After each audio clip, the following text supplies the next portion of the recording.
Hello, everyone. Welcome to episode 8 of Babitos Casito.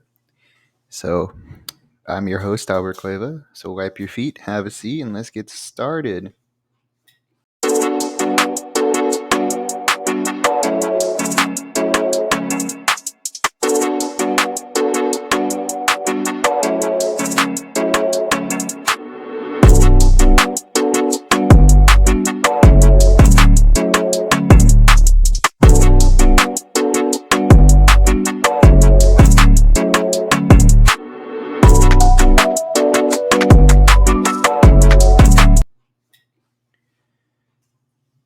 Welcome, episode 8. Now, Jacob was going to join, but due to me going to celebrate my anniversary after this episode, um, I didn't want to drive that hour to go see him because he lives an hour away from me. Roughly, it's mostly like it's exaggerating. That's with traffic. Without traffic, it's about 45 minutes. But it's been a while since I did a solo episode too, so I just wanted to do a little solo episode.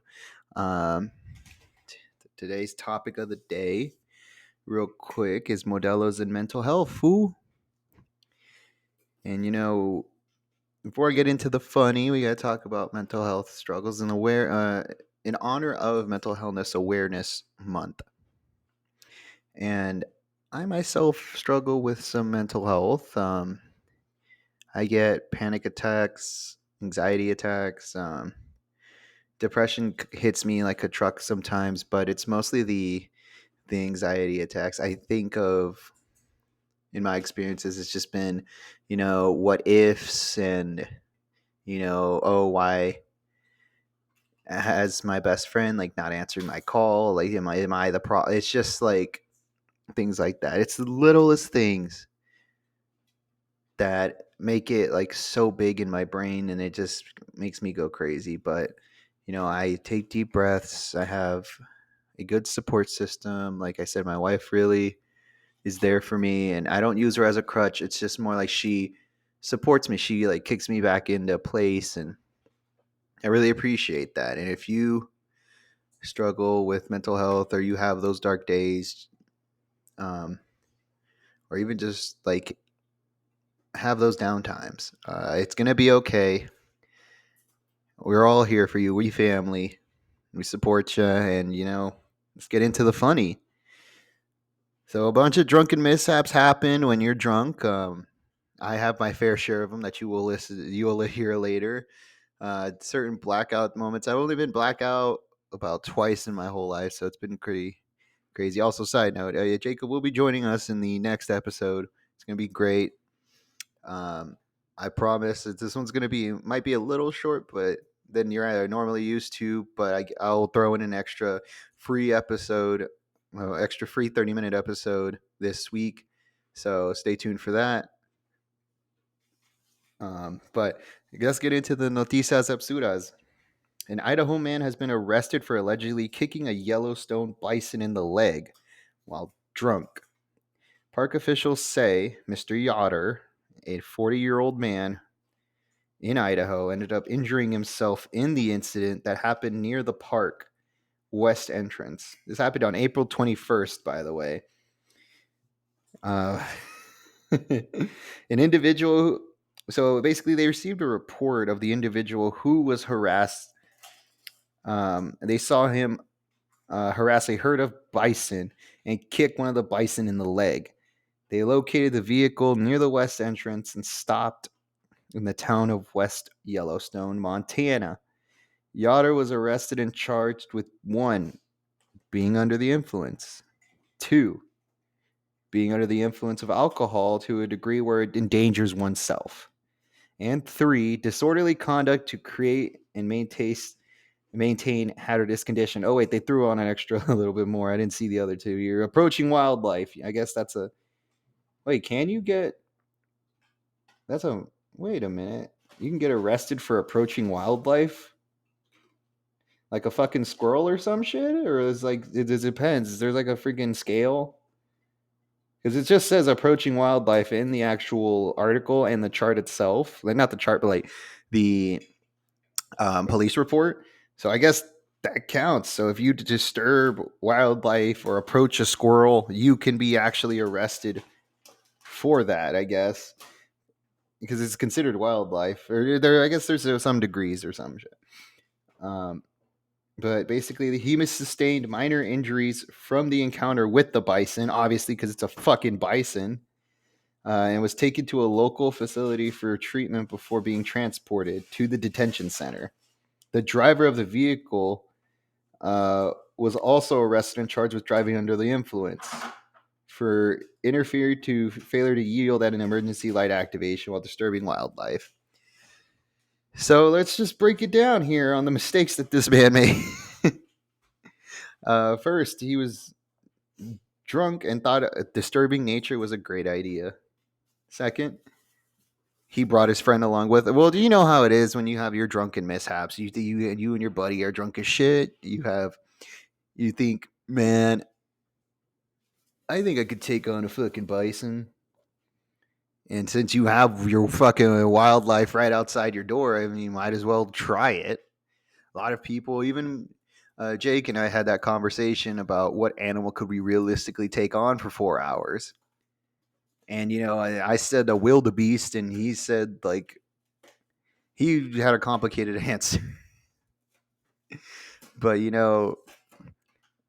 it's, I guess they actually tried it for real, man. I mean, if I had an opportunity to, if it was okay with everybody, is just like box a kangaroo and see what would happen. I would do it. I'd get my ass kicked, and I'll probably get kicked right away. Like I wouldn't even be able to box. It's just boom, cracked ribs. But it'd be a thing to try. I mean, obviously, some people would pick like a bear, see if they could bear wrestle. I wouldn't. I'd get mauled to death. Fuck that shit. But yeah, this man tried to go toe to toe and like friggin' front kick a bison and ended up hurting himself because it's a fucking bison. It's a big ass fucking animal.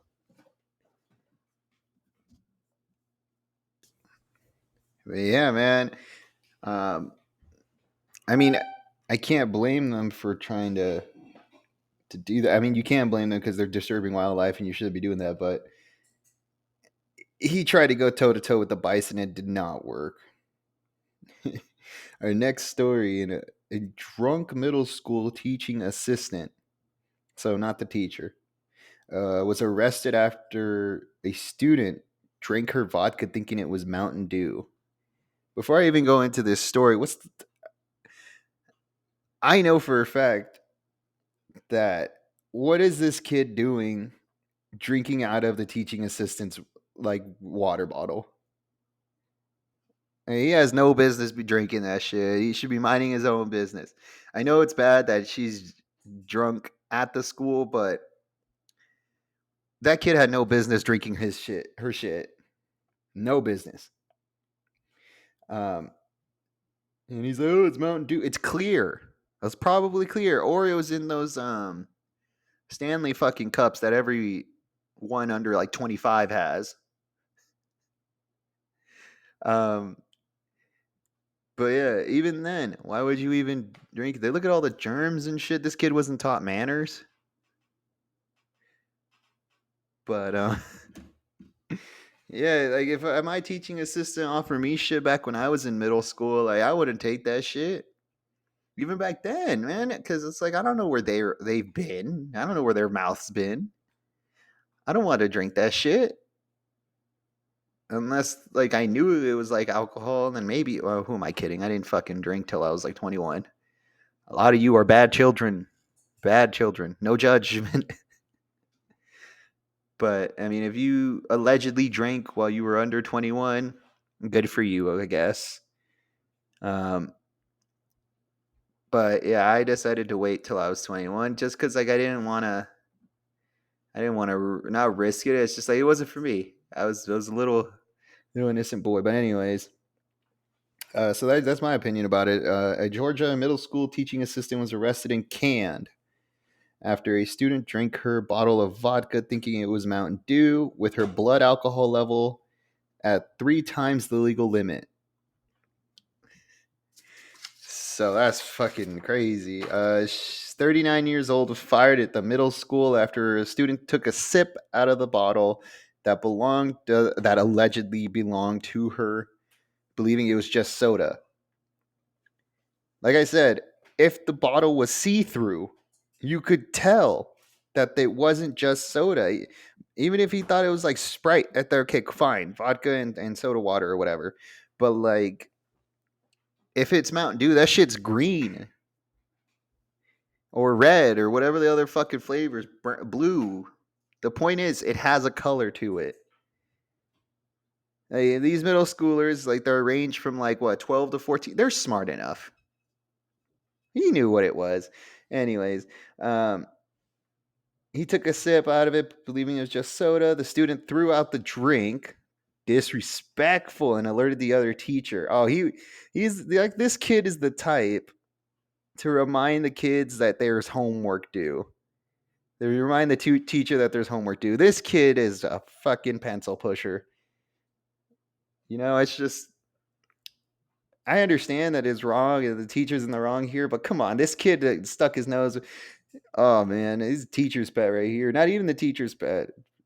Just it's tragic. Anyways, it was brought to the principal and admitted that the bottle was just full of vodka. Damn. And it was around. She claimed to brought it to school.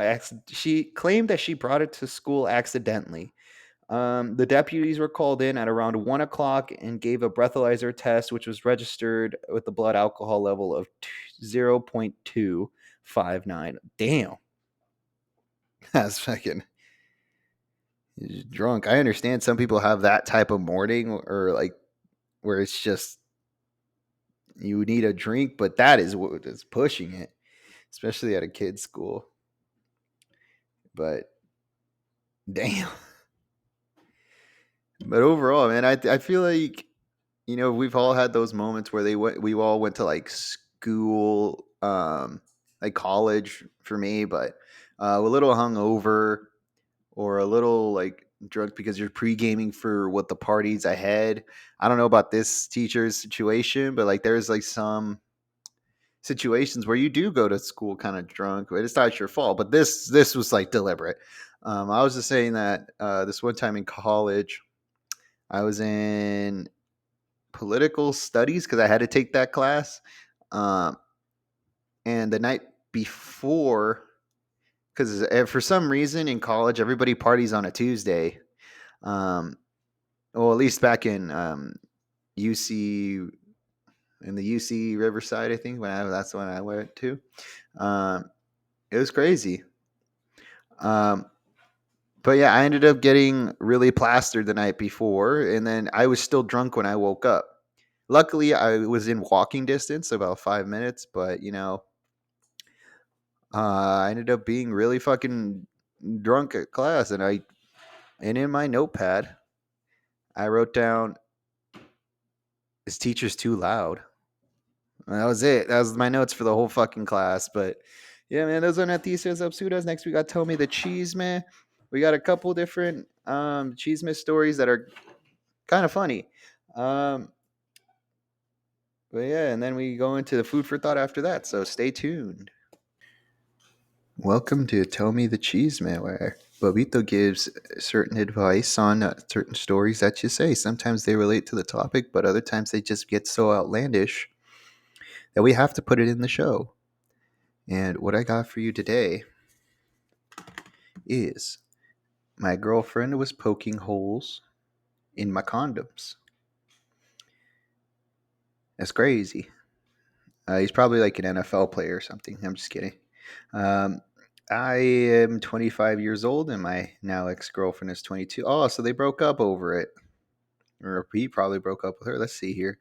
We've been together for a few years and everything was going great until she started pressuring me to get married and have kids. I wasn't ready for that kind of commitment, and I made it clear to her. However, she wouldn't let it go. She kept bringing it up and trying to convince me that we should take our relationship to the next level. I feel suffocated and stressed out by her constant nagging. She's already taking it as a negative when they could talk. But let's see. Then one day I discovered something that completely shattered my trust in her. I found her poking holes in the condoms we were using. As I was shocked and angry beyond words, it felt like a huge betrayal on my trust and relationship. I confronted her. She tried to downplay it, saying that she just wanted to speed things up. Oh, that's foul. I know it's dangerous. Because she knew I was hesitant about having kids. Because they're expensive, man. They're fucking expensive. When I couldn't believe her excuses, I couldn't be with somebody who just manipulated me like that. When I ended things with her, I was one of the. It was the hardest decisions I ever made, but I knew it was the right thing for me. Couldn't stay with somebody who did that and would go behind my back. Some of our friends say I overreacted and it was too harsh, but I can't shake the feeling that I dodged the bullet. I mean, some people can actually get arrested for that. What is it? Remember when the whole Drake controversy where he puts the hot sauce in the condoms and shit to kill the sperm ahead of time, or what is it? What movie was it?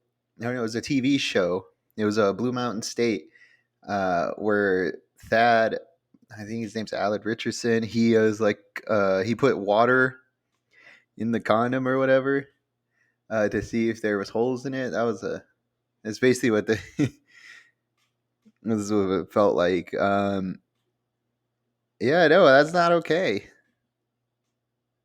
Um,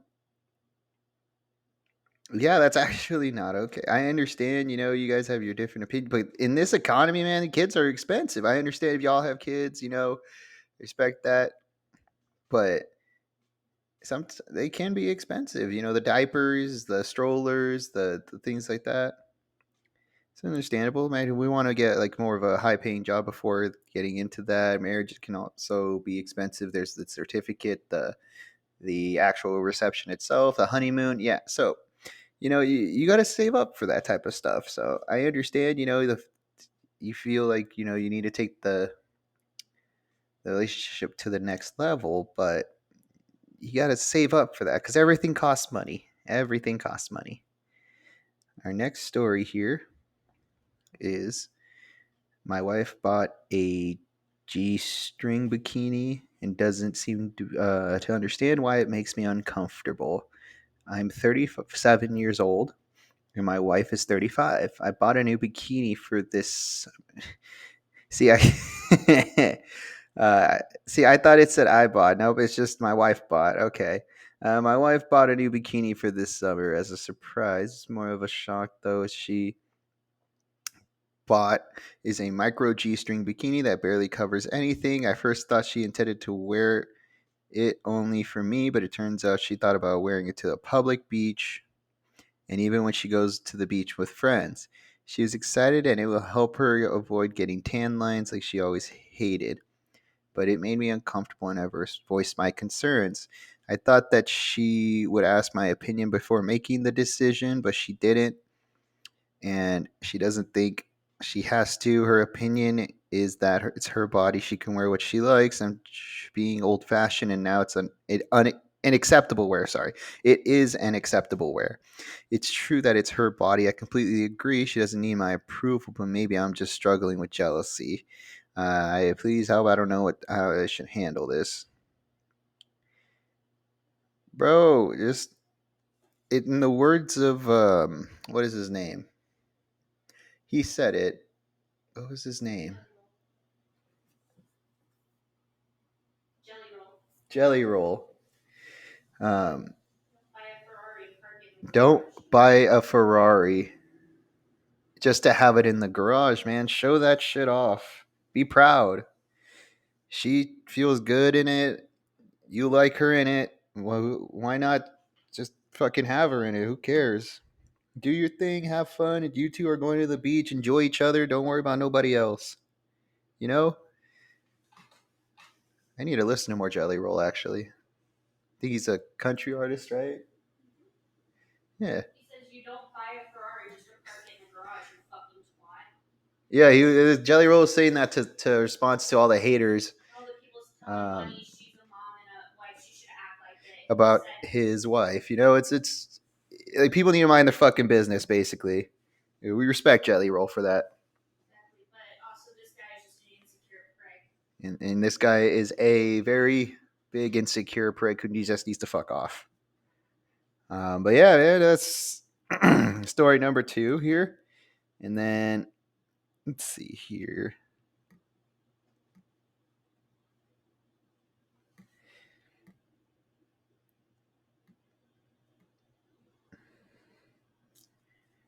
Let's see here.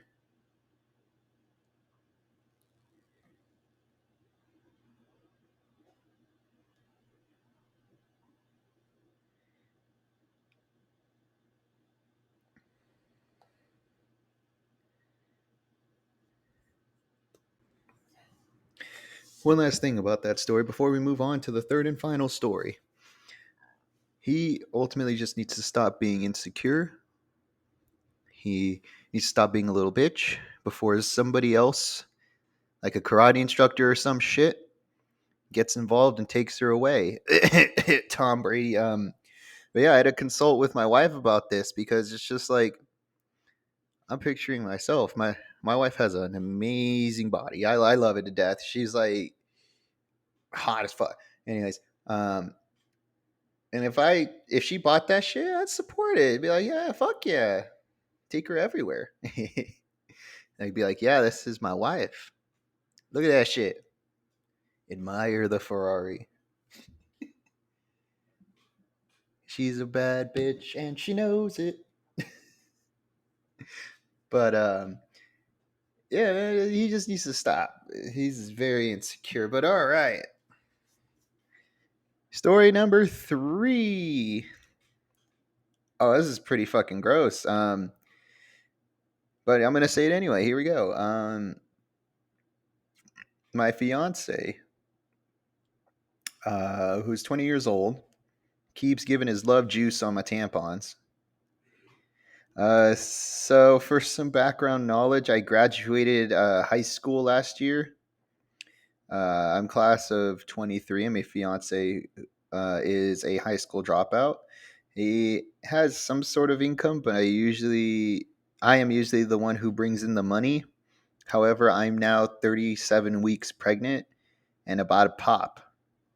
Naturally, I went on maternity leave a month ago, and I worked as a waitress at a local diner.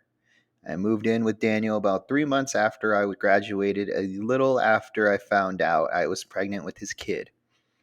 About a week ago, I walked in on him masturbating over an open tampon. Keep in mind, I am pregnant and have not had my period for some time now. I was shocked to say the least, but this whole situation admittedly is funny as hell. I let out a laugh while standing in the doorway of our bedroom, and he turned to me in the most embarrassed expression I've ever seen on him. I held back another laugh and asked, "What on earth are you doing?" To which he replied, "I wanted to get baby number two cooking, and I figured if I did this in secret, next time you have Shark Week, you'd use one and get pregnant again." And I was shocked. I didn't know men were this stupid when it came to how menstrual cycles worked. I honestly doubted if I wanted this man to be the father of my kid after this situation. I stood there in awe, genuinely silent for about 5 minutes.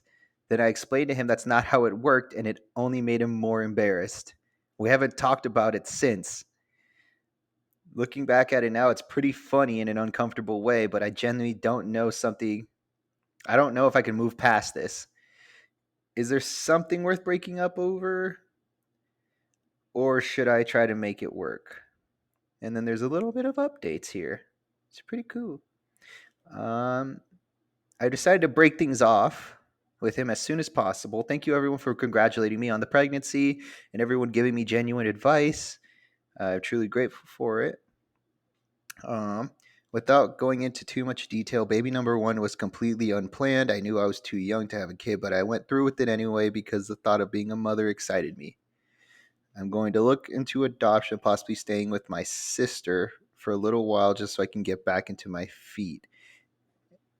If this happened to be My fiance making up an excuse on the spot. I still don't want him to raise my child, even if I do keep it.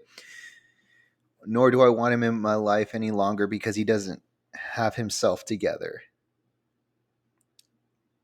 That's pretty fucking stupid. That's that's not how it works. I know that she said it already. She broke things off, but good for her, man. It's fucking stupid. He didn't even. He really full. He was. It's worth breaking up over because he fully admitted to trying to get you pregnant without your permission. Like I said, in this economy, kids are very expensive. While he's proving, and he also proved that he was fucking irredeemably stupid. You can't trust this man around you or your body or your child, man. That's just fucked. But yeah, no, that's a no go for me, my guy. He's throw the red flag. Throw the red flag. He is very, very red flaggy. But yeah, man, that's Toby the Cheese here. Next, we got food for thought and some personable time. But yeah, food for thought coming up. Welcome to Food for Thought. In honor of the Modelo and Mental Health Awareness Week, we want to do a couple different pairings here. I have the 20 iconic food and drink pairings for a night out. I have the articles that you are listening to today in the description. Please don't forget to drop a like and a follow on either YouTube, Apple Podcasts. Please rate. We appreciate all the fives on the ratings and the comments. We really do appreciate that. Um, Made Jacob tear up a little bit, so that's pretty good. Thank you for making him tear up. You know, I am very emotional. I cry during like Disney movies, but hey, I finally found somebody who can cry with me during the Disney movie. Um, but yeah, please give us a follow on Instagram, TikTok. Subscribe to YouTube at Bovitos_Casito. Really appreciate it. But yeah, man, the food for thought of the 20 iconic food pairings. Uh, Red wine and cured meats. I've seen that a lot, especially during the charcuterie boards party or the what is it like those type of cocktail parties where the red wine gets paired. The wine tasting. There you go. Not cocktail parties. Then we have a gin cocktail, which I've never found a good gin cocktail. Don't recommend it to me because I don't care. I don't want it. Gin is gross. It's like my everybody has that one alcohol they just can't drink. Some people it's Jaeger, other people it's like rum or like specifically the spicy rum. I forgot what it was called. Fireball. There you go. But for me, it's gin. I've never drank it. Tried it once, never want to again. But people pair it off with a cheese platter. There's white wine and prawns. I've had that combination. It works really well. Beer and crumbled chicken. I thought I was about to say crumbled like wing, or I thought I was about to say wings because beer and wings are really good. My wife actually told me a fact about how people at like the wings, not Wingstop, but like the wing places where they sell alcohol. They order the wings pair off with the beer because the beer puts down the spice and they kind of counteract with each other. People like the buffalo and shit. I butchered the hell out of that fact, but it's okay. We're gonna keep moving. Port and a cheesecake. That's a good combination. Margarita cocktail and tacos. I prefer my margarita with burrito. There's this one place in LA that her and I went to in the marina. I forgot what was it called, but her and I went and I had a burrito with my margarita. These margaritas were fucking huge. Um, and I like my whiskey, so I got like a little tiny ass like whiskey glass or whatever. But she got this ginormous margarita because we didn't even think they were that big. We thought they were like gonna be like like a standard little fucking cup thing. No, these things were massive, and they were pretty good. It was pretty good. Going around, man, I kind of like the Bacardi bucket at Applebee's. I didn't even know Applebee's existed back in LA. The closest one was in like the Valley somewhere, and even then, it's not the same thing because in Arizona, man, the Applebee's here are wild. You get I mean, they had like souvenir Bacardi bucks, so that's pretty cool too. But going on, we have martini and oysters, white wine and sushi, tequila cocktail and a fruit platter. Did I say white wine twice? Yeah, white wine. So yeah, white wine with fish, basically. Um, I've never had a tequila cocktail and a fruit platter. That reminds me of like Ratatouille, where all the colors and like you close your eyes and you taste them and you smell and see all the colors and shit that Remy saw. That's what it seems like with the different combinations. There's red wine and duck, beer and beef jerky. I thought you were gonna say like pretzels because I like beer and pretzels with the beer cheese. Perfect. Gin on the rocks uh, with some pecorino cheese, bourbon and pickled vegetables. I've seen that before. I've seen people eat like a pot roast with bourbon and they have the pickle on the side. Oh, that's pretty good. Brandy and chocolate brownies. I would love to try that because I'm a huge fan of chocolate brownies. Rum and glazed chicken. Eh. Red wine and ravioli. So red wine and pastas, I think, because it seems like it. Or ooh, a nice chicken parm with some red wine. Oh, perfect. Champagne and lobster. Obviously, you gotta be super fancy. Another beer one with beef pie. Gross. Uh, Rum and peanut butter. Absolutely. Support that. There's this drink at this there's this rum drink with peanut butter at this shake place. I know I'm not helping at all. This is burger place um, back in LA that sells the alcoholic shakes, and that was one of them with like rum and peanut butter, and it was perfect. So they go really well together. Um, well, last but not least, vodka cocktails with sour lollies, and I'm assuming it's sour lollipops. If not, you can feel free to correct me. Uh, but that's yeah. I mean, when I have whiskey, I want to like have like either fish and chips or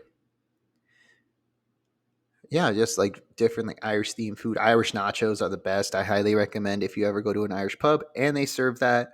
They either have it. I call them mojos, but some people call them potato wedges or even the potato slices um, or the tater tots in nacho form. It's so good. Highly recommend it. But yeah, if you want to see this list, feel free to feel free to check it out, see for yourself. If you like it, you don't like it, comment down below in our Instagram. And yeah, man, that's food for thought. Next up, we got the personable one on one where I tell you a couple different stories of what happened when I was a young lad. I'm still young, but like, you know what I mean? Like back in college where you don't know no better. But yeah, here we go. But all right, well, this is the personable one on one time. And we've all had our drunken mishaps, here and there. I've had quite a few. Um, Basically, there's this Irish bar, kind of somewhat famous for its turtle races, uh, called Brennan's. And so over there, you could, every so often, you could basically bet on these turtles. And I had no idea about that. I went in there for the food and the drinks because it's an Irish bar. Of course, they're going to have all the good whiskeys. And basically, we get in there. It was me and a few coworkers and my wife and everything. Um, and we just started drinking because the turtle races. We were there like 2 hours early, I think, and the races didn't start till like 8. We got there at 6, and we also waited in line, and it was like a whole. It was we were waiting, and we were thirsty, and so basically, by the time the turtle races came up, we were already everyone was feeling it, and so when the turtle races happen, I don't remember shit of it. All I remember from the turtle races is me winning $1 for betting on this turtle named Thor. And that's all I remember from that shit. But apparently we wanted to keep the clubbing going. So Oh, side note about Brennan's. They also have on St. Patty's Day green beer, which is a staple in Irish themed bars, but like it's still pretty good. Um, but yeah, we wanted to go to a party after, and we went to another like club and partied there, and then figuring somebody ended up falling on their face at the end of the night, and it was just funny as fuck because we it wasn't. I felt bad for her. It wasn't funny. My wife had to help her out because she's a very good person and cares for others. But yeah, there's that. New Year's, you know how people go hard on New Year's. Um, I was in my dancing phase, feeling good. She was there. My wife was there. Uh, but her and I got really plastered because we like to celebrate because her birthday's on the second, and so we like to celebrate like New Year's with her birthday. But sometimes I like to, get her a little extra. Like I got her a cookie cake and things like that. Um, but her and I got plastered, and she was wearing some open-toed shoes. Um, and I got really drunk, and I had to puke. And that entire Uber ride was a fight for survival. I've never like I don't puke that much. I don't puke often, and it's only when I like drink to a certain amount. But like it was a fight for survival. I was like trying not to. She's there like fanning me and shit. And then once we get out to my front lawn, I was just yak all over her shoes, right, being between the grippers. Not a good time. I mean, it was a great time. I just felt bad for puking, even though I had was told about it the day after because I was really wasted. Um, yeah, we've all had those type of drunken mishaps, and it was pretty cool. Yeah, it's pretty cool. Another one where my sister and I went to a concert, and her and I got wasted. Um, it was a Tame Impala concert, and when I get a little tipsy sometimes, especially on like rosé or wine, I get a little bit sassy. And so my sister's puking because she drank a lot. I am like laughing at her because this is happening. I'm like, because we had a whole bottle of rosé, two Moscow mules, and two margaritas each. So like four each. And those things were strong. They're like cut water. And my dad was just super angry because I was making light of the situation, and I was just talking shit the entire time. And my wife was trying to protect me because she thought I was going to get my ass beat, but it was also laughing at the same time. Um, but yeah, I was just being like, "You can't tell me what to do, you bitch!" Like I was just not to her, to hate my dad, um, and it was just so funny. And the reason I just want to circle back to the reason for calling it Modelos and mental health. Hopefully, it shed light on mental health all over the world. Or like our friends, family, everybody has their own, stories and things like that, and we just want to, have awareness. Like I said, I talked about my own struggles, and sometimes where people wear a mask. I wear a mask sometimes just to get through the day and then just breathe at home, calm down, do things that I like, which is like the podcast or, um, play Yu Gi Oh! Or spend time with my wife, just doing like things that I love. And, it helps. It helps. It helps. Sometimes I go to the gym too. I'm trying to get back into the routine. Um, but yeah, it's just overall uh, a really good time, and it helps me get out of like those those things. Like, oh, I call it dark clouds. Um, and a lot of the time, with the support of my wife, those dark clouds go away. And I know some people could be in their heads a lot, and that's okay. You can get through it. We can all get through it. And it's gonna be okay. And that's why we made Modelos in mental health, is to basically promote laughter through all this. And I really appreciate you guys listening. And please don't forget to drop a follow, a like, follow us on Babitos Casito. Thank you so much for your reviews. Thank you a lot for the ratings and everything like that. And I promise you, I will bring in another episode just special for you guys. I'm not going to tell you what it is because it's a secret. Um, but love every single one of you. Y'all are welcome to the Casito anytime. Peace.